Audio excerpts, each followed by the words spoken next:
અમદાવાદથી 60 કિલોમીટરના અંતરે આવેલા વિરમ ગામમાં મુનસર તળાવ આવેલું છે. આ મુનસર તળાવ સોલંકી વંશના પાટણના રાજા સિદ્ધરાજ જયસિંહની માતા મિનળ દેવીએ ઈસવીસન 1090 દરમિયાન બંધાવ્યું હતું. તેનું નામ માન સરોવર રાખવામાં આવ્યું હતું, પરંતુ અભ્રંશ થઈને હાલમાં તે વ્યાપકપણે મુનસર તળાવ તરીકે ઓળખાય છે.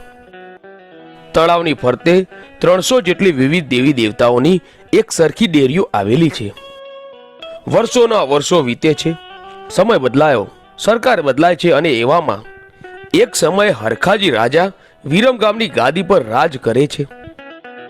આ રાજા ન્યાય નીતિથી પોતાનું રાજ ચલાવતો હતો, પણ રાજાને શેર માટીની ખોટ હતી. હવે એક દિવસની વાત છે. રાજા હરખાજીએ રાણીને કહ્યું કે આપણી ઉંમર વધતી જાય છે, આપણા પછી આપણી રાજગાદી સંભાળવા કોઈ વારસદાર નથી. આપણું આ દુઃખ કોને જઈને કહેવું? આપણે પથ્થર એટલા તીર્થ કર્યા છતાં પણ શેર માટીની ખોટ પૂરાતી નથી.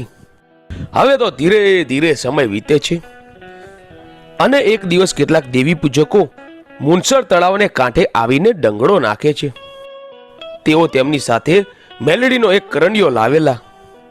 તે આ મુનસર તળાવને કાંઠે વડલાની ડાળ પર લટકાવે છે અને રોજ સવાર સાંજ માં મેલડીના ધૂપ દીપ કરે છે. એક દિવસ દેવી પૂજકના માણસોએ માં મેલડીનો તાવો કરે છે.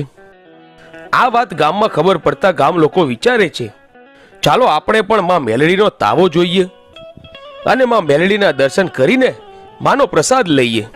હવે ગામ લોકો તાવો જોવા તળાવને કાંઠે વડલા પાસે આવે છે. માનો નવરંગો માંડવો નાખેલો છે, માના ડમર ડાક વાગે છે, બુવાજી ખમ્મા ખમ્માના ખમકારા કરે છે. ઉફાળા મારતા તેલના તાવામાંથી પૂરીઓ હાથથી બહાર કાઢે છે અને કંઈ પણ થતું નથી.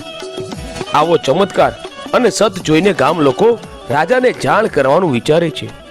ગામ લોકો દરબારમાં આવીને રાજાને કહે છે કે મહારાજ, મુનસર તળાવને કાંઠે જે દેવી પૂજકો આવ્યા છે તેમની સાથે માં મેલડી સાક્ષાત વેણે વાતો કરે છે, ઉકળતા તેલમાંથી પૂરીઓ હાથથી બહાર કાઢે છે.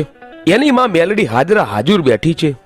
માં મેલડી ત્યાં પરચા પૂરે છે. એટલે અમને થયું કે આવી માં મેલડી આપણા રાજાની શેર માટેની ખોટ જરૂર પૂરી કરશે. તો મહારાજ,